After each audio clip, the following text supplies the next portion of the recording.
What part two? More like what do you call that? Double Double take? take. Second take? Take two. Take two? Take two. So, welcome everybody to the Preferred Y2K podcast, part two, because we have done this before, but nobody watching would know that, and it all got scrapped, and it was a waste of time. But you know what? It's okay. It's okay because things happen for a reason. So, first ever guest interview with New York-based journalist Juan Lasso. Columbia grad, former Ivy League student, and thriving journalist in the New York metropolitan area. So I will start off kind of asking you, Juan, what do you think of the state of journalism right now in the 21st century, 2024? That's a great question. Well, I think journalism. Well, thank you for having me on. First of Of all, course. glad to be the first guest. So yeah, I mean, I think journalism is sort of undergoing, enormous change. That sort of is moving in step with, the digital age, social media. Here in local journalism, of course, it's a little bit more depressing, as we know, Right. since there's so many local newspapers that are shutting down. Um, and I think more than ever, I think journalists now are in a position where they have to justify their continued existence. Um, yeah. So, there's a lot that's going on. There's a lot of promise. I think there's a lot of opportunities, a lot of ways that we can reinvent ourselves, but there's also a lot of challenges. Um, and, there are still, I think, some inequities. Some communities are not going to be able to survive. I mean, some community newspapers are not going to be able to survive because simply they don't have the money, and that will impoverish, I think, the experience of a lot of readers, especially in poor communities.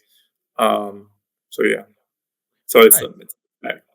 Right. So what made you want to get into it? I know we've spoken about this a little bit before. You were into novels and you were a novelist. Tell me a little bit about how you wanted to get into the field of journalism.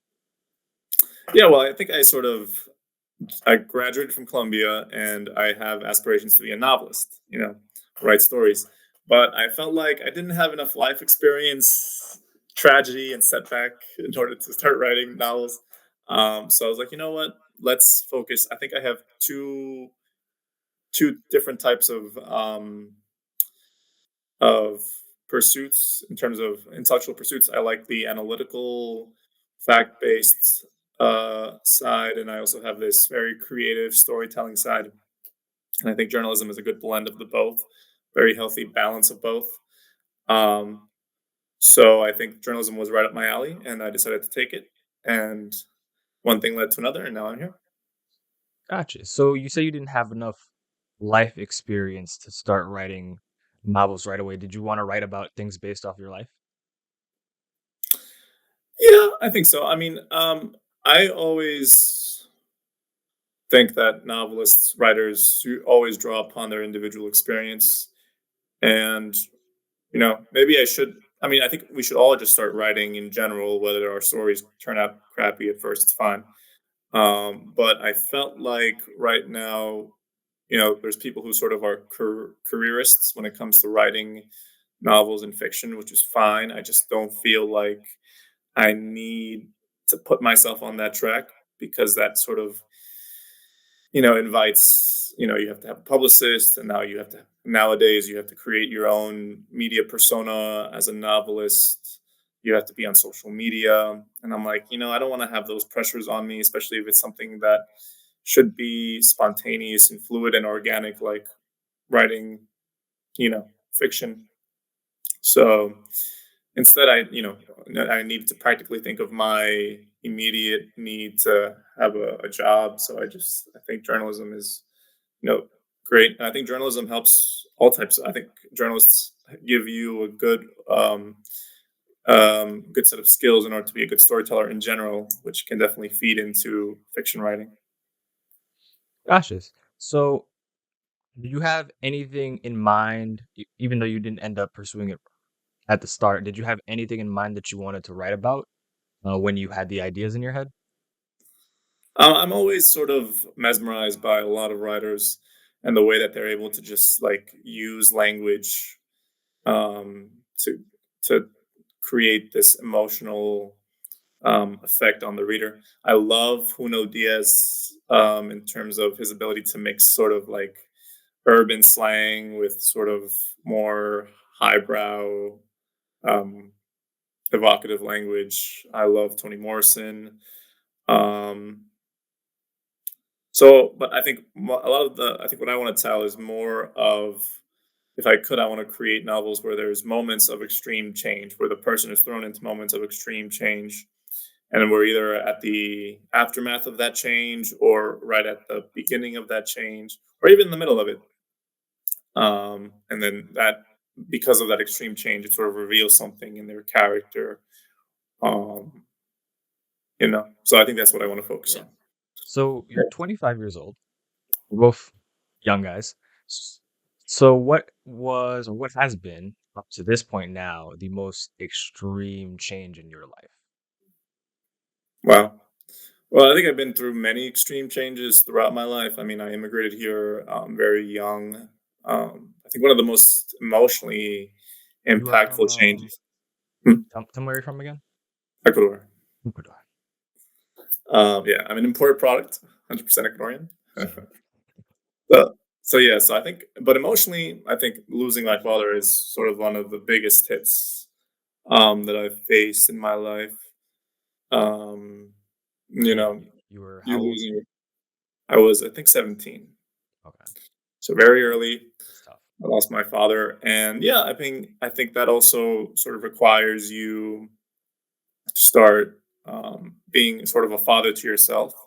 Setting boundaries, setting discipline, um, trying to think of how you can contribute meaningfully to society. But it's definitely, it's very sad because there are so many things that I wish. I think we talked about this. So many things I wish that I could have.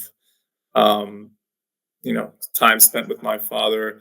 And I think we said this, like, I think that what you said was very thoughtful, that, you sort of appreciate your father and what he did in childhood from the perspective of a grown adult that you don't often see as a child. Because as a Yeah, child, my father was working very hard, and oftentimes there felt like there was a distance between me and him.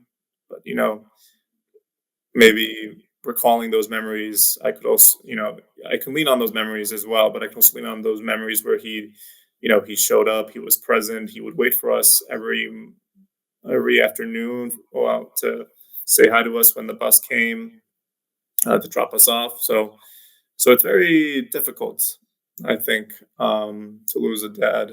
So yeah, that's one of the no, biggest changes. definitely. And I definitely think that uh, fathers and having some sort of a masculine role model is the most important thing in today's society. And I think it's the most important thing in every society in all times, truthfully.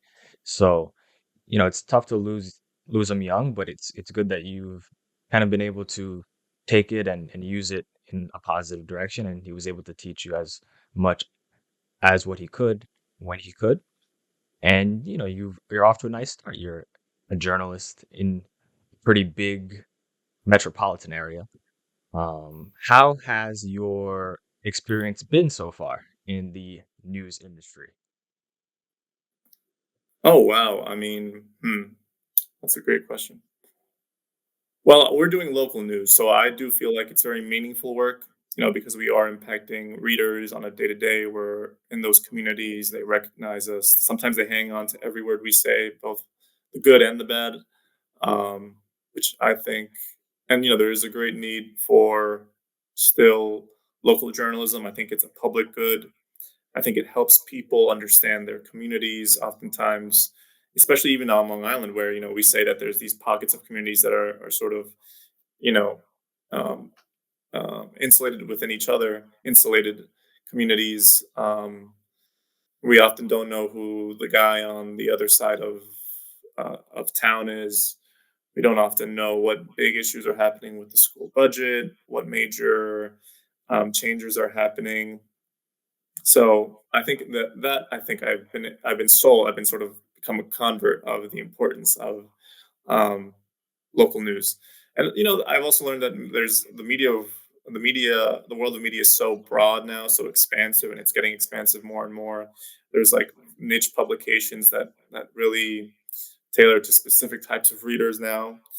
And I think we're sort of losing the old school way of media where there were only a few dominant players that were sort of the big the big boys of of media. I think that's both for good and for bad. I think for good because now we have so many new voices. We're having more diverse interests. We're highlighting stories from people that haven't been highlighted in the past. But at the same time, what we see is we have fracturing of what it means to actually have quality journalism. We have media groups that are very politically entrenched in ideology, and they're It's just terrible. reinforcing people's perceptions of the world rather than actually interrogating those perceptions and using evidence to guide their ideas. So again, it's a mixed bag right now that we're a mixed bag in terms of what's going on right now in media.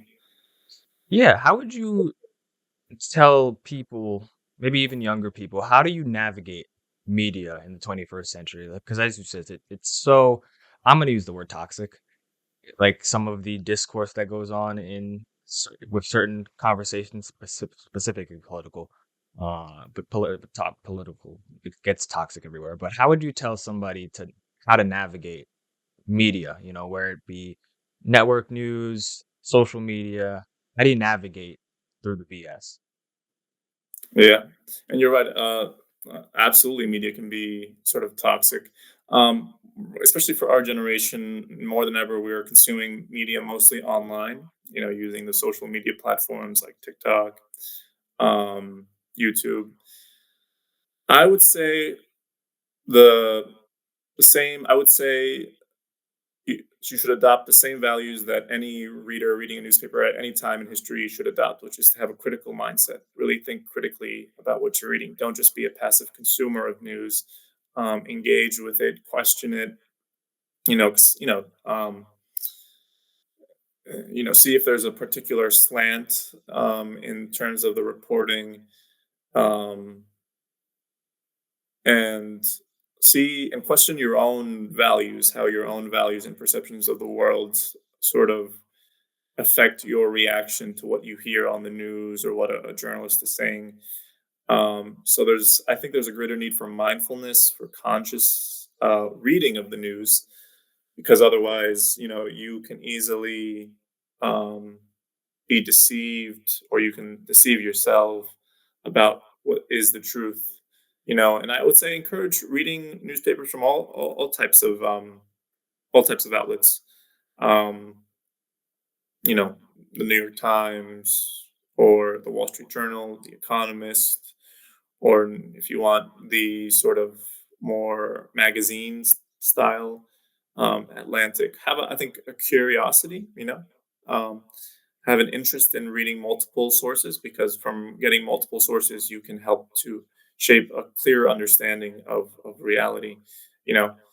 Um, but there's also, I think, we should definitely try to limit the amount of news that we consume that is especially negative, because sometimes, as journalists, we tend to gravitate towards those very dramatic, hard hitting, the Right, crime right. stories, and if we sort of feed on that, we start to develop a skewed perception of what reality is, you know.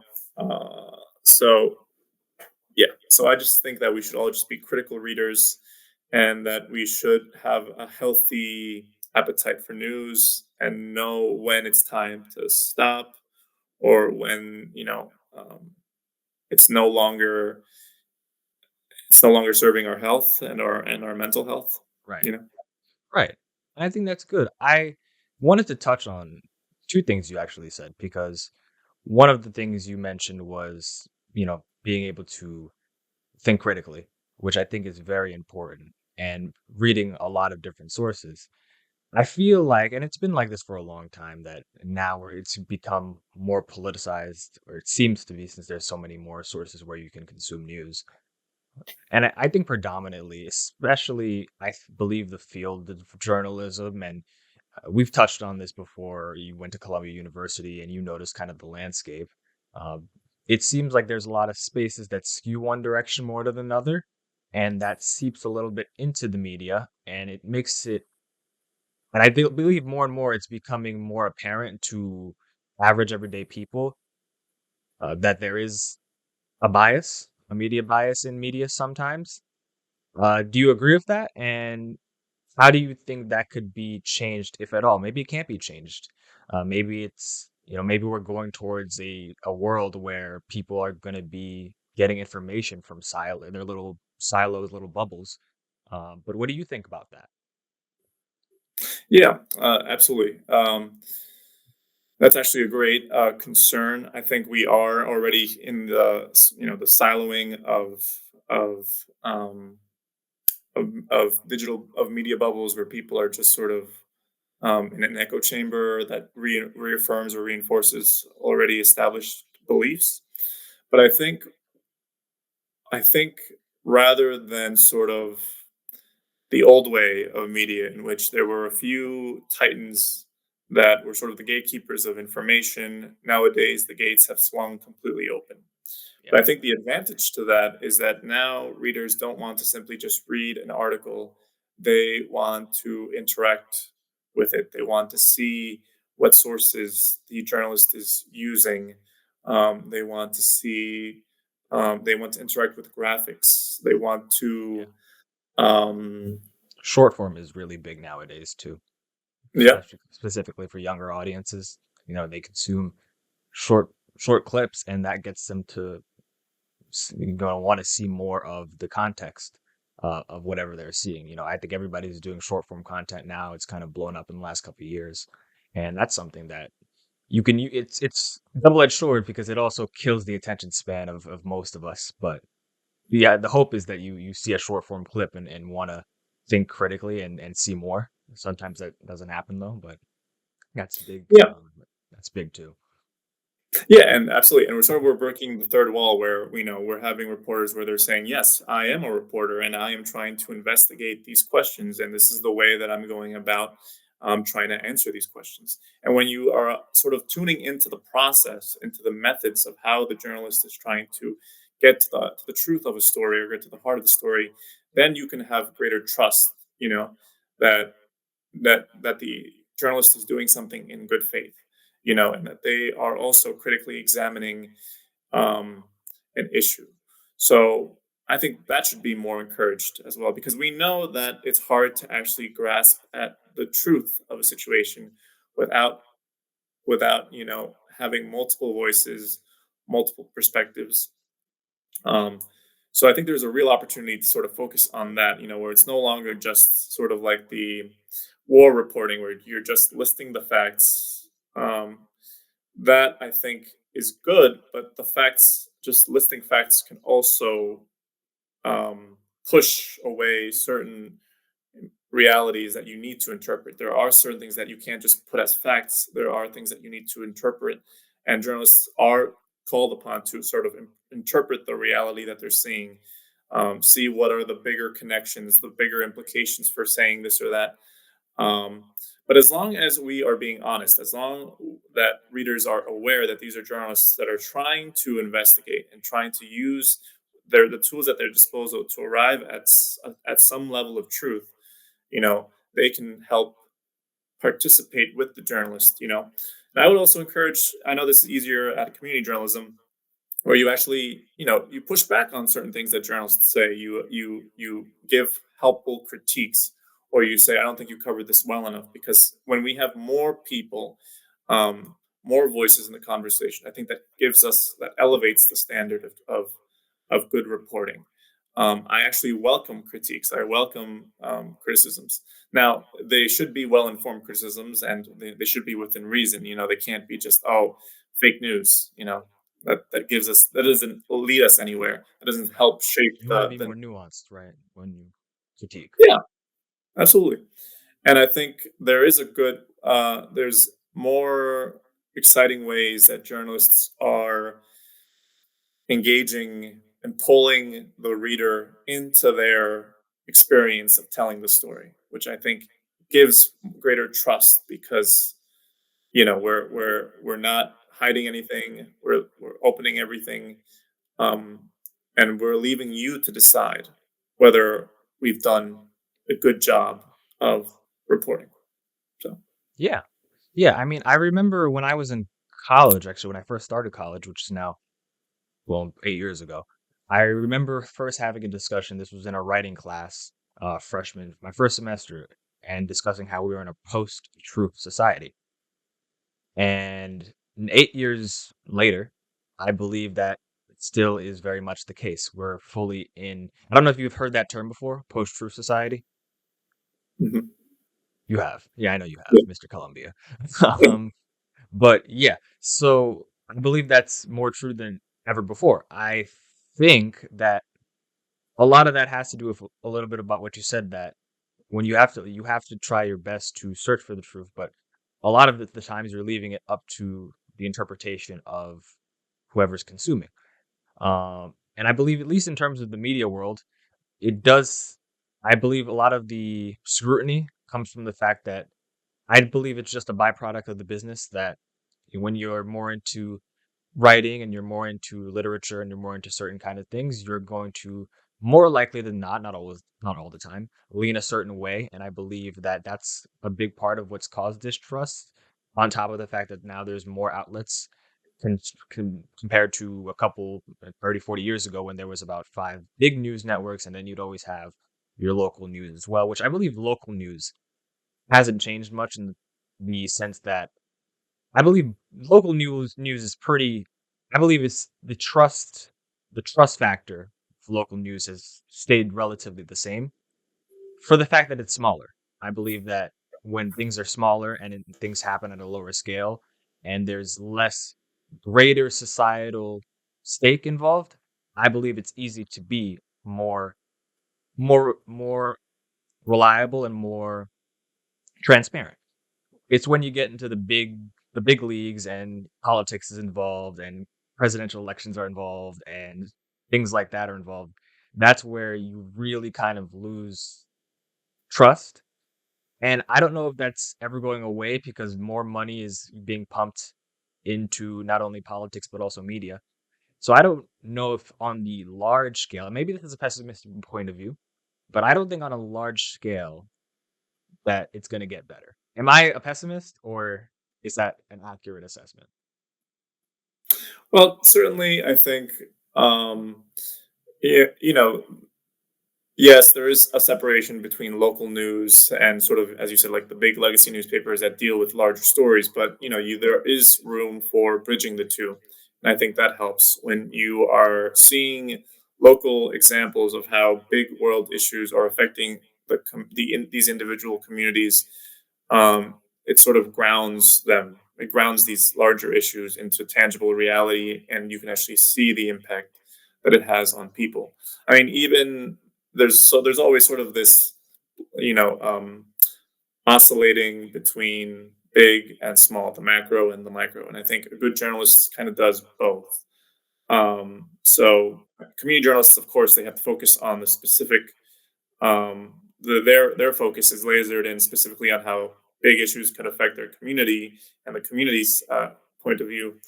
But at the same time, we know we're seeing big legacy newspapers lean on coverage that they cover in multiple communities, or a community that can be representative of the larger country, and what it's facing. So I don't, but yeah, but I understand what you're saying, that when you throw in uh, very controversial ideas, especially now since we are so polarized, it seems that any idea already carries lots of baggage, um, lots of lots of lots of I think I lots of made you more perception. pessimistic in Yeah, what you're saying when I said. or perceptions of what we think an issue, um, perceptions of what we think about an issue, whether it's abortion, um, gender, all those things. But I think what journalists do is they sort of scrub away at these preconceived ideas and start with a genuine curiosity. So it doesn't matter where you lean on the political spectrum or what ideas you may have. Journalists basically follows where the information and the evidence and the data uh, tell us, and whether the conclusions that we make agree with the conclusions that we come up with or come away with, whether they agree with your political viewpoints or not, is irrelevant. And I think that's Right. something that we should all Right. keep in mind. Now, to touch on how hard do you think it is to actually stay unbiased as a journalist? Oh, it's very difficult, but at the same time, we shouldn't. I think there should be an acknowledgement that in whatever story that you have, you are going to have biases. Um, but at the same time, acknowledging those biases, you're able to be more thoughtful and engaging with the work you write. But I think there's an anxiety of bias in American media. We don't want to be called out as biased or left wing news or right wing news. Um, I think but that's already happening.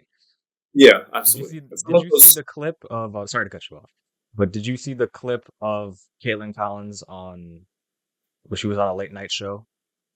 Did you see that clip? So she was on a late night show. I forget which comedian, uh, but she was on a late night show, and I believe it was said what was asked of her was, "You're on CNN. You guys try to remain very biased." I'm gonna put the clip in this podcast after post editing so people can see it. But you're on CNN. You guys try to be very objective over there, and the audience, and it's a primarily left leaning audience. It's a late night show. They laughed. 20 years younger than him, who is a different gender, a different race. It's kind of been this moment where he has not been able to coalesce around a single attack line. I know you guys are objective over there, that you just report the news as it is. Oh, I know. CNN makes a. I know. Was that supposed to be a laugh line? I wasn't supposed to be, but I guess it is. So I encourage you to see search that clip up. Caitlin Collins on late night show. But that was not good. That the audience laughed at the fact that CNN is unbiased or is supposed to be unbiased. So I think we've already crossed that bridge, and I don't know if there's a way to get back. I know I'm being very pessimistic, but no, that's fine. That's great. But I think the problem with CNN, for example, is that they put the left wing pundit and then the right wing pundit, and then they battle it out on a specific issue, and they sort of moderate in between the two, and they call that objective journalism or neutral tone reporting. But the thing is that I think as a journalist, we know that some perspectives are not worthy of a platform as large of a platform as others, or we know certain perspectives simply should not have a louder voice in the conversation than others. For example, an issue of vaccinations. We know by the science that vaccinations are are necessary, that they've allowed us to um, prevent the scourge of these deadly diseases. And if I have an article where half of it is about a vaccine denialist, you know, then of course it's harder to understand what as the reader what perspective as the reader I should value higher over the other. And I think CNN and all journalists should actually take a stand and say, no, this perspective is wrong. Here's why. We should actually, and that's sort of goes back to the point of interpreting reality. What is worthy of readers' attention and consideration, and what isn't. And we still have to make those calls. We have to still make those decisions. Of course, will we ever get 100% correct? No, but that's where readers help to inform and push back and criticize when necessary, and that should be always something that we should embrace and welcome. But I think that the era of simply trying to play a neutral observer isn't working. And we know that because right now we have a society where we even question the reality of facts themselves. That's a faked fact. You're actually existential. We're at an existential point where we're questioning whether the reality that we all share is real. And that's been peddled, especially by Trump, particularly. Um, so I think journalists should have that backbone, that spine to say, no, this is wrong, or fact check.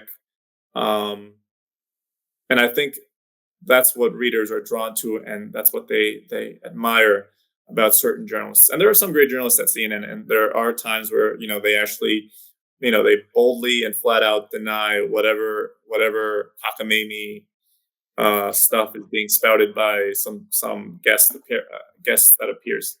So yeah, I think that's what we as journalists have to do in order to keep truth above all things, to keep truth alive. Yeah. Right. Yeah, and like I said, it seems like more of a difficult thing now. It seems to always had been something that was ever present, but it was more so towards, human nature and what humans' biases are that everybody naturally has. And now it seems like technology and money are making it just a lot more difficult to control. So that's kind of, I don't think that's going away. I believe that you need money, but too much money always breeds or can always breed corruption. So what are you going to do? It's like a double-edged sword, right? Mhm. Yeah. So what is your experience so far in the news industry? How have you found it for you personally? Are you loving it? Are you thriving? Are you suffering? Am I living my best life? I'm just kidding. Are you living your best life? You look like you are, Superman. Yeah. Well, when I'm not stopping speeding trains, I am engrossed in news, and I think I do love it. I think it's a fascinating industry just because it's a lot of fun. You are like a storyteller, and there's so many ways to actually tell a story nowadays, using audio, visual, photography, social media. So it's just fun. It's very stimulating, and I love intellectual stimulation. I love ideas. I love talking to people. I find people fascinating. Um, Now, the industry itself, of course, is going through a lot. There is less money. I mean, the amount of revenue that newspapers are generating is declining year by year. So we're going to have to find out new models to keep, uh, news sustainable, and we also have to, pitch ourselves to the world that we are still relevant, that we still matter, that Are we your doing a good job readership. of that? Do you think? I feel like a lot of the people, at least the initial people who sub to this channel, who are probably going to be younger, probably don't read the newspaper. But I know we do, where we are, we do sort of a good job of getting younger people pitching us stories. We do stories on younger people. Do you think we're doing a good job? Because I think this will probably go out to a bigger audience. So I don't know what the vibe is, but I know that, where we are, we try. So what do you think how well do you think we're doing with that? Engaging uh, I don't know, people in the newspapers still. Well, I think we aren't engaging them enough. We Yeah. aren't actually reaching out to them in any substantial way in some respects. I know, yeah, of course, stories on young people is great. But I feel like, a lot of the journalists that we grow up, the older journalists don't have experience with social media. They don't really know how to use it as well as, some of us younger journalists. So because of that, um, I don't think we have the infrastructure yet in order to successfully reach out to a younger audience in the way that other YouTube channels have been able to do that. There's great YouTubers out there who are doing sort of news commentary, and it is drawing, you see, like millions of views. um, because there's still that appetite, whether you're young or old, to understand the world and to understand it in a way that engages you.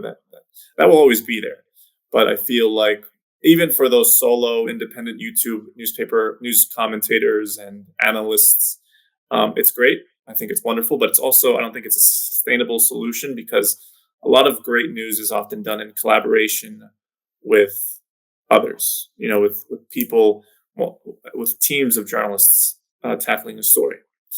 Now, if we can finally maybe have some sort of organization that helps prop up these YouTube journalists, and there's maybe a network, I think that would be fantastic.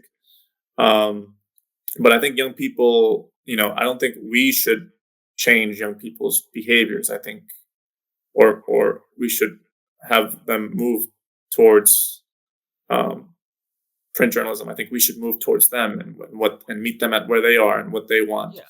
which is mostly online content. I don't think we have a choice. Huh? I don't think we have a choice. I don't think I'm going to be seeing 7-year-olds with big pieces of newspaper. I don't think that's happening. I don't think we have a choice. Exactly. We don't even have a choice. It's do or die. So yeah, we definitely need to do a better job at reaching out to young folks, especially also focusing on I think we're starting to do this more often now, but we should also try to put young people's issues front and center, really take them a little bit more seriously. And yeah, especially because this is the world that as young people, I'm not a young person. So this is the world we're inheriting. I'm not old now. So this is our generation's, views of the world should matter and should be taken into account. So I know we tend to, like, when it comes to young people, we often report grim statistics like the mental health crisis, and how women and men seem to feel the gender differences, splits in political opinion, disaffected young men, all those topics, which are good, but I feel like we're still just What do you think just about all that, by the way? What do you think caused that? I feel we're just scratching the surface, but what exactly do I feel caused with? The mental health crisis nowadays, the gender war. What do you think caused all that? Well, I think there used to be sort of this. There used to be agreed upon standards. It was like for how a person lives his life. There was sort of like this structure where a person, went to school, went to college, got married, had a household, 2.5 kids, a dog, a nice 9 to 5 job, and it seemed that was sort of the, even if the reality of Americans, even if the reality of American lives did not actually, many of them did not actually reflect that model. It was still sort of culturally embraced as the standard model. Now, I don't think we even have a standard anymore. It definitely So I was. feel like, what's up? Sorry to cut you off. It definitely was, especially if you were coming to America from another country. Yeah, exactly. So, But it was sort of the goal, the aspiration, But nowadays, it feels like that model is no longer working. Yeah. And now it's encouraging, and that can be very alienating for young men who, I think young men thrive with discipline and structure and a sense of purpose, but now it feels like they have to create their own purpose. They have to create their own community.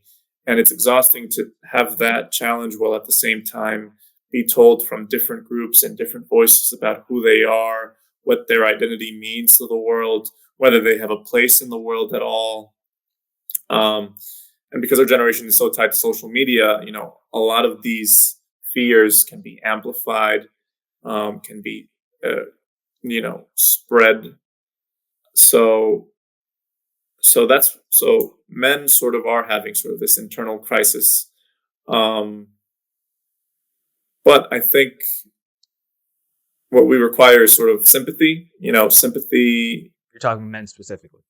Yeah, sympathy for men, sympathy for their condition, and create new outlets, new institutions, new sources of community that help energize men and help put them on a productive path, to contribute meaningfully to society. And a lot of that will also require, you know, change in government. We Change in don't government, how so? Well, maybe reevaluate, for example, the education system, where a lot of boys sort of are feel like they feel stifled in it. They don't feel like they're contributing. I mean, they don't feel like their education will mean something in the next few years. Um, we have to also deal with how to balance men being emotionally have responsibility for their emotions, manage their emotions effectively, but at the same time not feel divorced from their emotions or feel disconnected from their emotions, because we've been taught that disconnecting from your emotions is healthy, and it's not. You can't really disconnect from your emotions. It will come out in some way, shape, or form, whether through rage, addiction, any of that. But to mindfully and conscientiously embrace your emotions, feel what you're feeling at the appropriate time and place, and then making sure that you're still able to um, function as a person in the world. You still have responsibilities. You still have to treat people with respect. Um, so we're still managing that, and I think I like the idea of men doing sort of. I think it's like these activities together, and then alongside these activities that they do together, they talk shoulder to shoulder about their problems, Yeah. about what they're Yeah, I feeling. mean, I think that does happen. I believe this is why men so much gravitate towards sports. I know you're not a big sports guy, No, but very much so. But yeah, you see in sports when people on a basketball team and it gets emotional a lot in football, soccer, you name it. There's emotion in sports, and I believe that's why it's something people gravitate towards. Men specifically, it's a place. I guess you would say it's ex- culturally acceptable, where it's normal for men to express emotion uh, in the battlefield, so to speak. You know, and I think people like to see that. I think that's why sports are so popular. So I think there is avenues and areas where men can express their emotions, and that's why I had very much championed the idea of young boys getting involved in sports, where it be team based or individual. I think that's a great outlet to express yourself as a young man and as a grown man. Sports is a great medium for that. absolutely. I think we should have avenues that encourage healthy risk taking, um, healthy competition. I think some measure of um, what's it called? When you give young people responsibility, allow them to have certain freedoms. I feel like with the age of helicopter parenting, that's been taken away. Um, I feel like young men, especially, also need to have that sense of, we're giving you this power to do X, Y, or Z, and that will teach you how to be responsible. That will teach you how to be disciplined. Really give them that challenge, and they will rise to meet it. But I feel nowadays that young kids don't feel as sure of themselves. They don't know how exactly to act or behave, um, and they fear the retribution of their teachers or maybe of the girls. Do you think it's a school Uh, thing? Why do you think that happens? Do you think it's the way the school system operates? Partly, well, first of all, I think we should just, a lot of important activities like physical education are being stripped away from schools. There's a heavy focus on STEM, which is nice and all, but I feel like, kids should have a well-rounded education with the arts, the humanities, and that also can help, young men, especially, find Form of healthy outlets expression. to express themselves, There and you go. especially to understand the world. Give them ideas about how philosophers in the past have tried to make sense of everything, how to deal with the suffering of the world. Um, and there's also a need for more men in the teaching field, and that's a whole other sort of issue, whole other can of worms. But we need more healthy male role models in kids' lives, especially in school, where they will spend most of their time during their childhood. There's of course, so I think that needs to be addressed.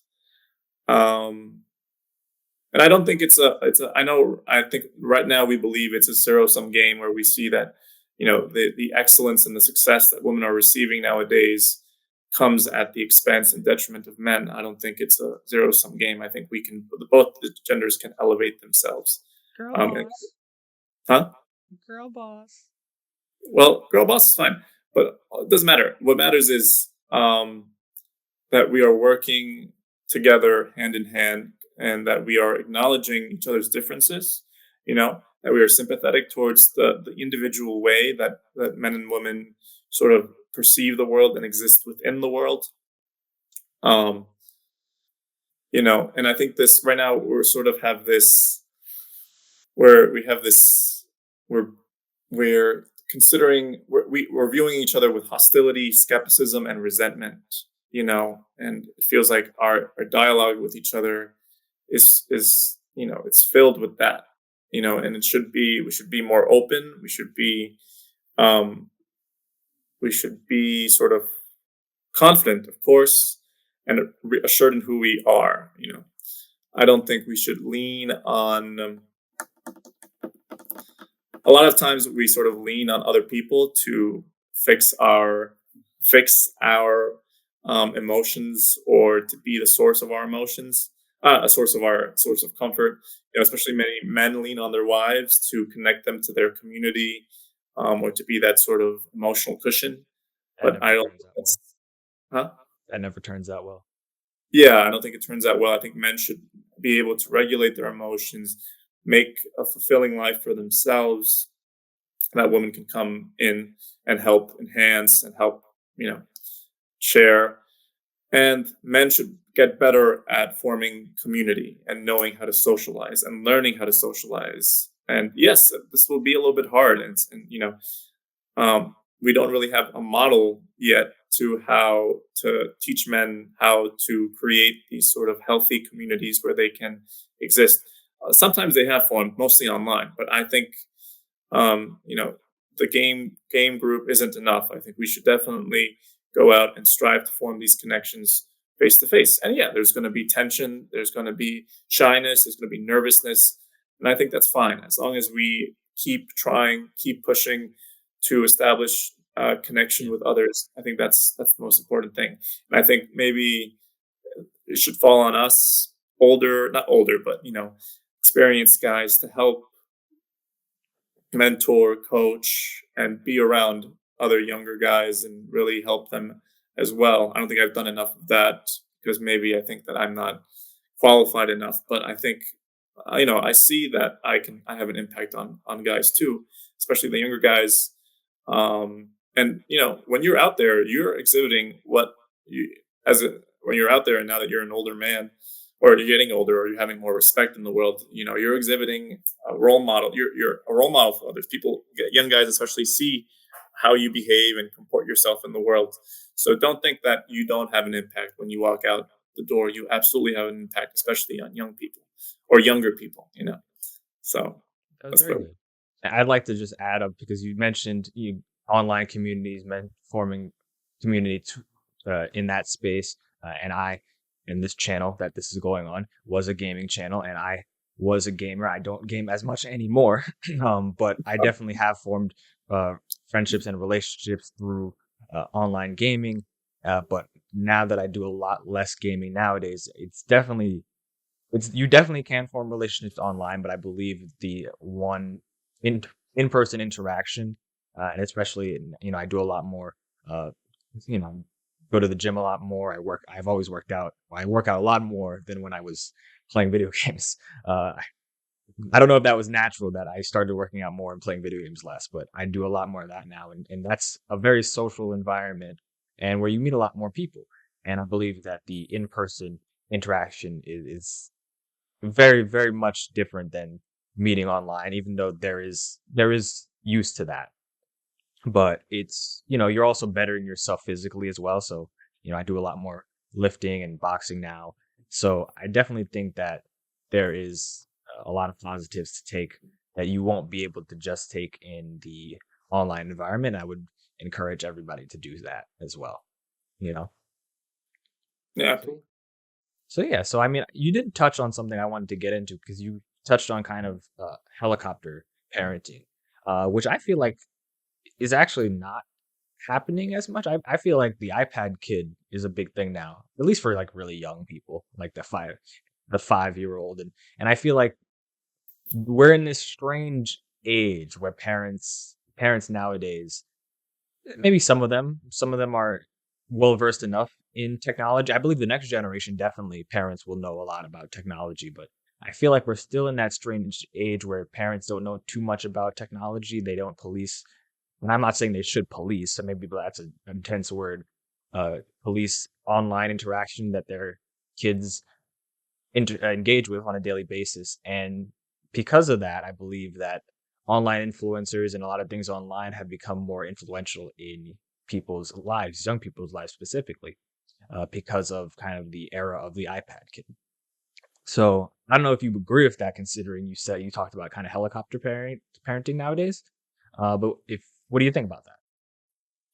well, I think helicopter parenting is a hyper reaction to the fact that um, things like social media or the internet is so it's like a wild west, where there's so many influences and not all of those influences are good. So parents especially feel this anxiety in order to protect their children, that they have to monitor their behavior, check on them, on what their the people that they follow, um, because it is scary. It is scary for parents when you're dealing with this world. When you have these influencers who may or may not have your best, the interest of your the best interest of your kid. Um, but you're right. Kids can go online and they can go into rabbit holes on social media or on the internet that can be unhealthy, that can be destructive, or can listen to, because it used to be that your influences were sort of limited to the people in your school and your community. Um, you know, Sometimes what you see on a television, but nothing to the extent that we have now with social media, where you can literally be influenced by so many things, and where algorithms are designed to keep you addicted to the phone, which I think, now the science isn't completely out on this, but which I think does, just based on the sheer amount of empirical anecdotes, just keeps you glued to the screens and makes you feel like you need this little square in your pocket every day in order to feel like you're connected with others, feel like you're part of the crowd. Um, It actually feels like it's a whole running theme of your on your phone algorithm caters to the things you like, and maybe that plays a part into kind of how we are as a society now. We talked about it in the media where we're siloed.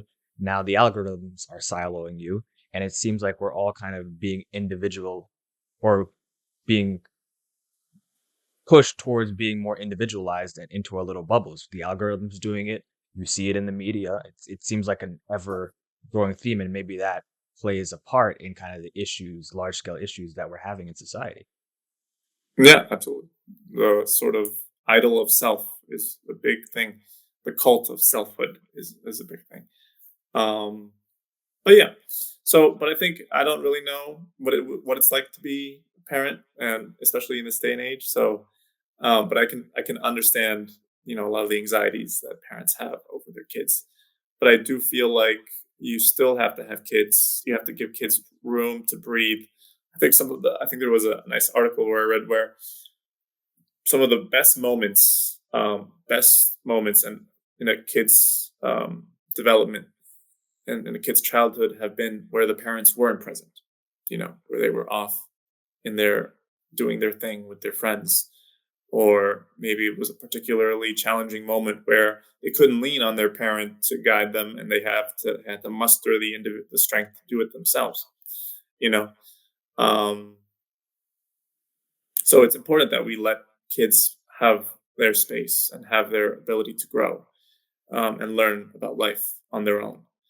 Um, yeah.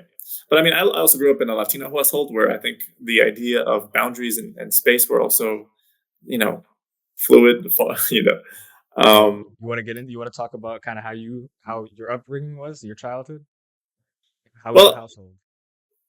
well, I felt like my childhood, some of it was spent, there were, I think what I enjoyed about it was that there were routines, that we always ate breakfast together. That was sort of that was a, that was a no, what do you call that? A no, not the name. Well, it was basically Non-negotiable. that, huh? It probably wasn't the word you were thinking of, but non-negotiable. That's exactly what I was thinking. It was those were non-negotiables. So there were certain routines. Now I was left to my own devices a lot because my parents had to work hard. We were immigrant parents. Um, so I was left in this little wonderful community where I played with the kids and we would create games. I created my own little Olympics for the neighborhood, where we did, we gave out candy as medals. So you kind of learn, you learn a lot when you're out and about, and you're left up to your own devices.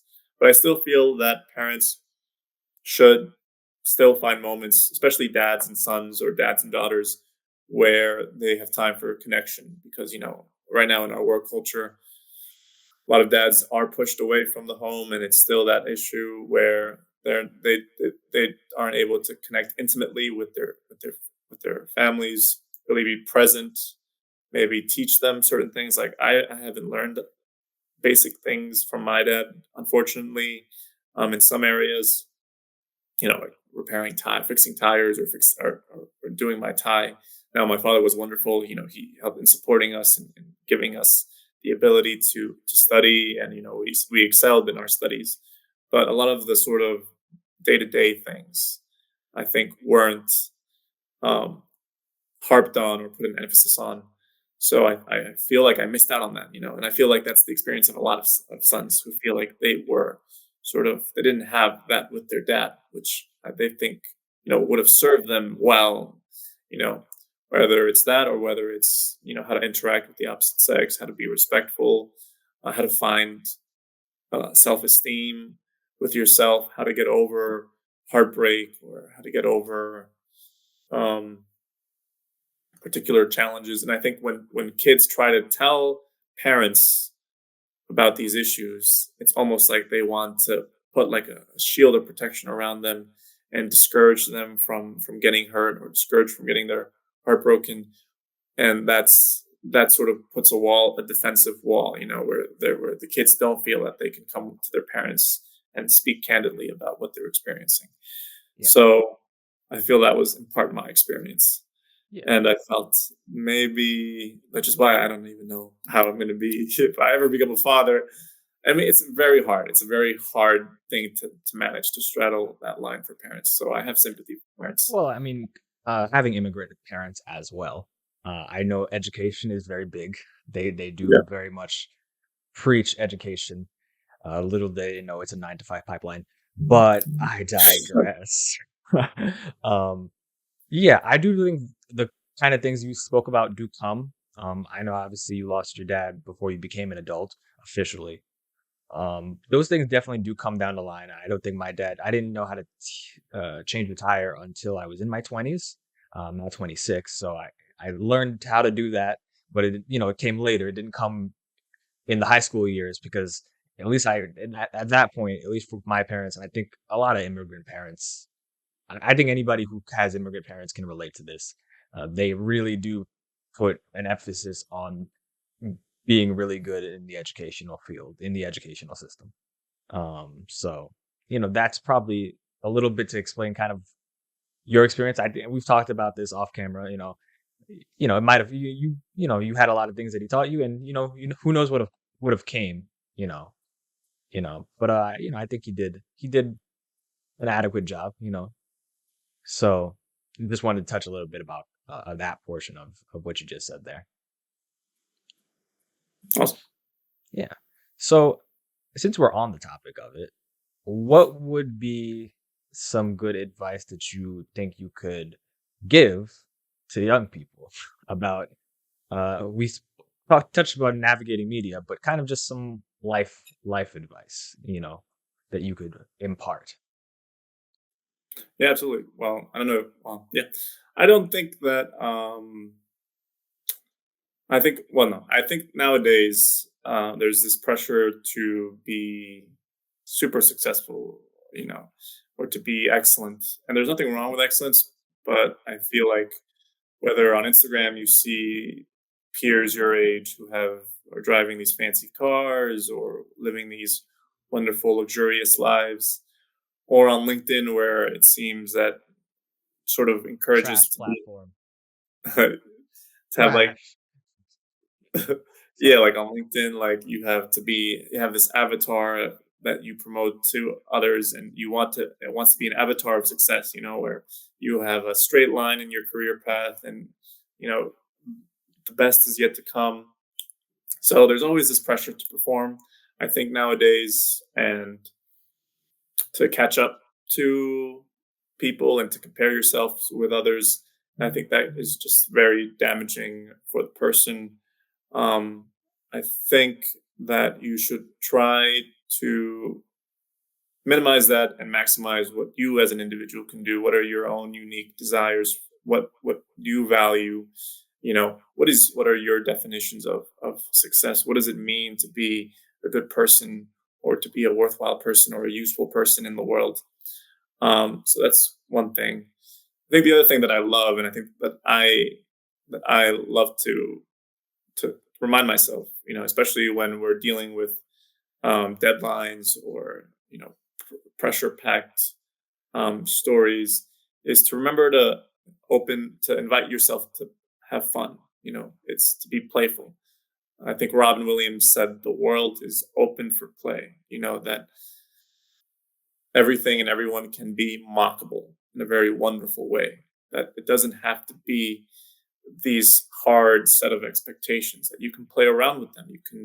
You can use um, you can recreate the world and reinvent the world in ways that you didn't think possible. And I think now, especially on YouTube, right, we can rethink. For example, you are a journalist, of course, you have certain deadlines and expectations of yourself. You have people who depend on you, but you can also be a gamer, or you can also do a podcast. There isn't you can there's so many avenues for you to be creatively playful with who you are and with the people that you interact. And I feel like there's this sort of seriousness and sternness in our world, where you have to, you know, be successful. You have to be like an alpha. You have to be like, you know, check these boxes in order to meet this sort of idealized version. But in reality, the world is more fluid, more complex, more fascinating than you give yourself credit for, and nothing will ever be exactly how you expect, or what you thought you wanted is not actually what you wanted or what you needed. So I always have a very playful curiosity for the world, have a playful curiosity for yourself, and don't take yourself that seriously. Um, I try. I don't. I don't. Me particularly. Um, some people do, and I don't know, I try to be as playful and fun and well intentioned as possible. Some people are a little more sensitive. Some people are, you know, yeah, they are the way they are, and but I agree with you on that. and also accept failure as or whatever failure means, as necessary for growth. I think when we fail at something, especially at first attempts, we feel discouraged that we're never going to get it. But in order to succeed, you have to fail, Yeah. because failure is information. It tells you and it teaches you what you're doing, quote unquote, correctly and incorrectly. And also, failure can put you in directions that you never thought possible. Like haphazard, like those um, those incidental inventions where people create new products because they failed in achieving one thing, but they created something completely different. I think like the sticky note, for example, was a failure. A scientist was trying to create a super adhesive glue, and instead he made this little thing that is able to, it's semi-adhesive. And while that was a failure in one sense, it was a success in another because he basically changed the world of office spaces with the sticky note. So, you know, always have an ample perspective, and what you may see as a failure, what you may see as a setback, can actually be, a launching pad to something better than you ever thought. So always, and I think seek out opportunities for failure. Really push, even if they're small failures. Even if you risk small failures, I think that's important. Because if you're not failing, you're not learning, and you're not growing. Very well. Very well said. Very well said. So I want to touch on a few more things before we wrap up here. So I did want to talk a little bit about your Columbia experience. We talked about education, we talked about your upbringing, and we stopped at college. So you went to an Ivy League school, Columbia University in New York City. Which borough? Manhattan? Morningside. It was on the Morningside campus. Gotcha, gotcha, gotcha. It's Manhattan, So, yes. yeah, so tell me about your college experience on an Ivy League school full of a bunch of overachievers. Well, yes, a bunch of overachievers. Sure. Now, I did meet some wonderful people. I've met some brilliant people, some great personalities, some great characters. Some of the teachers were amazing, simply put. So yes, of course, I can't say that my Columbia experience didn't have that. Of course it had that. There is, I would say, a bit of snobbery, a bit of Oh, that what a era. surprise. What a surprise, right? An era of elitism, and I felt that for me felt isolating because it felt like we were, especially when you were just entering college in such a sensitive period where you feel like you can't fully connect with others because they're doing their own thing and we're doing our own thing, or we don't agree with each other. There was also this sense of self-righteousness in terms of politics. It was the sort of the beginnings of the woke culture, you know Just sorry classroom to hear. discussion. I felt, now there are some important things that world culture does talk about, like institutional racism. We know that those things exist. We know that's real, but it felt like many of the conversations were devolving into this binary view of who is the oppressor and who is the oppressed. You know, and while that conversation should be had, it's also not the end. It's not, if it stifles critical engagement with a subject, and if you just reduce things to that binary, that can be intellectually disingenuous. you know and I felt like a lot of those conversations that I had with my younger peer with my fellow peers were that, and they weren't reflective of what we were trying to talk about. Professors would be trying to discuss um, more non-political issues or apolitical issues like Dante's Inferno, and then somehow it would always spring up with some sort of woke comment, which I understand what you guys are feeling, but at the same time, it felt like it shifted the focus of the conversation towards those issues, and I felt like I didn't have enough critical engagement with these ideas, these authors who were great minds who thought of um, who thought deeply about the world, and I want to understand that. And I felt like the rest was. I felt I was robbed some from that perspective, and it Yeah. also sort of felt like it was a game of one-upmanship where you had who was more woke than the other, and whoever wasn't woke enough was seen with suspicion. You know, so there is that challenge. You know, now was that everybody in my university? Of course not. But it did feel like those incidences were happening happening often. Um, but at the same time, we are young people. We have opinions. We want to flag those opinions and wave them in the air and throw our fists, and that's fine because we're still young. I see people at that I see young people. I mean, I'm young, of course. We see those types of people at that age. I look at them and I'm like, oh my god, I can't believe I was like that. In retrospect, but that's part of life. And I understand that. So I'm okay with having space for those types of conversations, and actually tackle those ideas with a level of rigor and seriousness, but also don't look at people and with this binary where you see them as being part of the woke crowd or part of or in or out of the woke crowd. That's also very disingenuous. You have to see the complexity of issues. Not everything is fully good or fully bad. Not everything is a righteous crusade. You know, um, and I couldn't believe how jarring the college experience was from the people here on Long Island, and how different their worldviews were from the worldviews of my peers. You know, now, okay, so that's a little bit of the negative, but the positive side is that I actually, being in touch with so many people with such and very diverse um, backgrounds and stories, really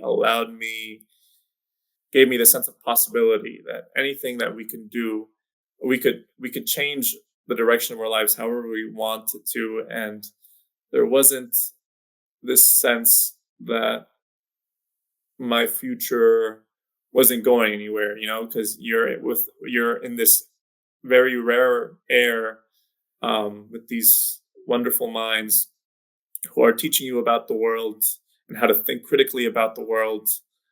I use the word critically a lot this whole interview, but I think it's really important that we It's do important. think critically, It's important. um, about each other, about our society, about our community. And Columbia, I think, did give me that education, which I think is the most important education, and to really have the the cojones, no, to actually say no. This No, the balls to really say to challenge dogma or perceive or Yeah. sets of ingrained beliefs about how we should do things. And that also felt I also felt like I fought back in my conversations, especially with woke culture, not necessarily disagreeing completely with it, but just you know Yeah. pointing to certain things that I did not felt Agree. were fully accurate of life or of history or of our world. You know what I'm saying? Yeah. No, definitely. And I love how w- I love how balanced you are in your beliefs. You wish there was more of that in society. I do believe that, and this is a very common American university thing. You went to an Ivy League school, so you saw it on the highest level educationally. But it's definitely something that rears its head in many American colleges and universities. I know I saw it in my university, and I believe that also breeds distrust in the university system. The idea battle of ideas is very skewed in that setting, Mm. but meanwhile, there's a lot of jobs and career fields where you need. I mean, obviously, there's careers that you need a college education, but even ones that you might not, it definitely helps always to get one. And it's tough because then you're going to be present to all these kind of ideas that you may not agree with, and it's tough to stand up like you did. So you did a very brave thing to stand up to that kind of stand up in that kind of environment. So, but some people, they might just feel isolated. So that's definitely a broader issue that don't know if it's going away, but it's definitely present. And it's been present for a while now. Yeah. So yeah, so want to do some last minute wrap up questions. So we're gonna rapid fire here. So we're gonna go with, what do you think is your most positive and most negative trait? Wow, that's great. Well, I think one of my most positive traits is my curiosity. I think I'm okay with going deep doing a deep dive on issues and really getting to the heart of something. And I'm sort of driven by that. And I think that's part of why I'm a journalist, is that I feel a visceral need to get to the heart of why something is happening. And I'm not afraid to touch on subjects that, others might shy away from or shun. So I think that curiosity is, I think, one of my most positive aspects. And I'm also, curiosity also feeds into um, how I approach people. I like all types of people, but I especially like those sort of odd ones, those interesting personalities that don't quite fit the crowd. And I like to gravitate towards those people because I know there's something that they can teach me, something that I can learn from Like, and take away. Yeah. Negative, and this is like sort of the de facto answer that you say when you're being interviewed for a job, is I can be a perfectionist, but that's not something that I say. Usually, people say that because they want to. you've told me Um, this off camera. yeah, perfectionist. They want to say that because they want to make sure that they. It's a good It's almost bad. like an ego boost. Oh, look, Yeah. I love being perfect. But perfectionism is actually can be very paralyzing. I've been struggling with perfectionism because you have this pressure to meet this ideal in your head that isn't real with reality. And because of that, you oftentimes don't have the courage to do projects that you want to. Um, you you limit your emotions. You disconnect from what you're authentically feeling. Um, or wanting to do. You push people away who want to help you because they finally see your true colors, and you're afraid that those true colors, people will be off put by that. Um, so perfectionism can be a very real thing, and it can be very damaging for a person. It's actually not something that I want to be associated with. And I've been trying to move away from that perfectionism, by accepting that things will not always work out, and that's okay. That life isn't perfect, and that's okay. Accept and embrace those things. That I'm not perfect, that I need others to help enhance or supplement things that I can't do for myself. Um, that it's okay to cheat on your diet from time to time. That it's okay to skip that workout. Um, and to have more compassion for this human being. And I sort of visualize myself as a little kid, this little kid who just wants to have fun or wants to play or is feeling sad on this particular day. Instead of trying to cave into these unbelievably unrealistic standards that I set for myself in my head, I've tried to break those apart, really get to the root of why I feel that way. What is the source of the reason why I feel like I need to perform in this particular way? And most of it comes down to, feeling like I don't belong, or that I'm not adequate enough to be accepted, embraced as I am. So I always try to give love to myself, to really just, relax.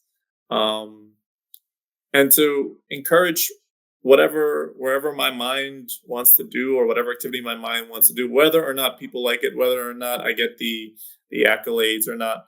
So yeah, I think that's my negative trait that I'm trying to focus on. And I don't think it's part of my personality, and it's not something that I will be destined to have all the rest of my life. I think by consistently trying to challenge those perfectionist tendencies, I am now feeling like a more whole human being. I even thought about not doing this podcast because I felt it would get in the way of all the other um, activities that I have to do beforehand. Like, there's so much articles to write, and then I haven't finished some of the vignettes. I know, the vignettes that we have to do for work. So, but I thought, no, I want to have a conversation with a friend, and I think that would be more fulfilling to me than being, nose deep in my work, trying to hit these deadlines. Well, So I very much appreciate that. And hopefully that this will be something that you can look back on in a couple of years, and we did a really cool thing, and you are my first guest that I'm having. I hope to have many more, but there was a reason I wanted you to be the first one, because we have very good engaging conversation. And this was definitely another very good, engaging conversation that will be online. So we'll see what people think of the talk we had. I want to do one more. Last one is no two. What is a misconception you believe people have of yourself? Is the first one, and then we'll close off. You might know what the last one is, but I'll let you answer this one. Misconception that people have of myself? Do you I have believe no people idea. have? I feel like I'm very unaware of how people perceive me sometimes. But maybe a misconception that they have is they think I'm mm, a misconception. Hmm. I That I have everything together and that I'm like some people have told me I feel I have this calming, grounded energy, and I think that's true. And I think that sort of gives off the the sense that I have everything That's handled. what That people say to you me. know I don't struggle. Yeah, except you. That I have everything together and that I don't suffer. That I don't bleed, but I do. So We all do, um, right? yeah. Some people are just better at hiding it or managing it. Um, but yeah. So and lastly, you are an astrology person. Why? Why? Well, the thing is that I just fell into astrology because I felt it was so fun. It just this idea that the arrangement of planets and celestial bodies can help somehow determine your cosmic place in the world and give you certain energies that deal with your personality. I mean, I know this could be just a bunch of hocus pocus and just Oh, pseudoscience. I know I poke fun of it, but like, everybody has to believe in something. That's true, and I think in the absence of me not being no longer sort of believing in religion, that it's part of my way of spiritually understanding the world, and it doesn't require of the person, you know. There's no responsibilities. No, but it doesn't also doesn't require of the person to hold to beliefs that I find objectionable and just plain incorrect. I think that certain individuals will go to hell and the other one will go to heaven based on a set of rules that were um, you It know could be daunting. I get. I mean, I'm a Catholic, but I get that.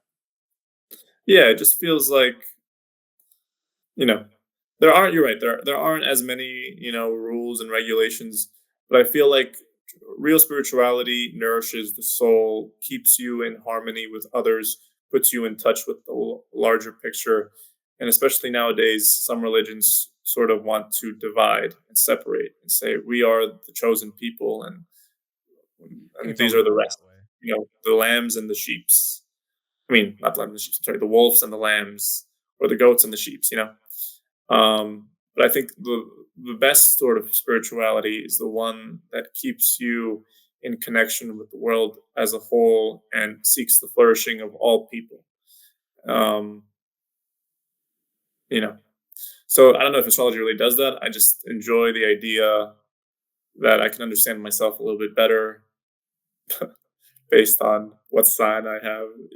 I feel it's more about self-investigative things because I'm also very curious about myself. I feel like I don't completely fully understand the mystery of who I am, or maybe that's just a bunch of maybe that's a bunch of air that I'm Just just putting talking on my. shit. Huh? Just talking shit. Yeah, but I find it fascinating, and I also find it fascinating about other people's signs. And sometimes I'm able to, I don't know how, but I'm able to sort of guess which sign you are based on how you act on first glance. I did that pretty recently, and I felt impressed. You know, I but hear you. and astrology, you made this astrology, but it's also been around for like centuries. The practice of astrology. Um, there's Jewish astrology. I think the Egyptians had some sort of astrological system. Um, so yeah, it's just a lot of fun. You know.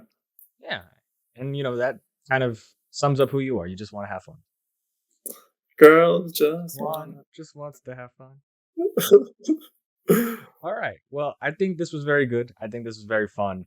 And I think the audience got a good idea and a good presentation of who you are. And I believe that for that reason, I think that, we can look back in this and we'll be able to be very proud of what we did here today.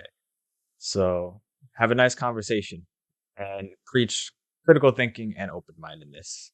So I think we did a good job. So Juan, thank you for taking the time. I know you had other things to do, but you chose to be here, and I appreciate that. And for the audience, we will be back again. Juan, I hope to have you. We definitely should do this again, but I definitely want to have more people on before I ever think to do this again with you. But I think we have good talks. So Yeah, absolutely. awesome. Well, thank you, ladies and gentlemen, for watching, and we will see you soon in another podcast. Peace.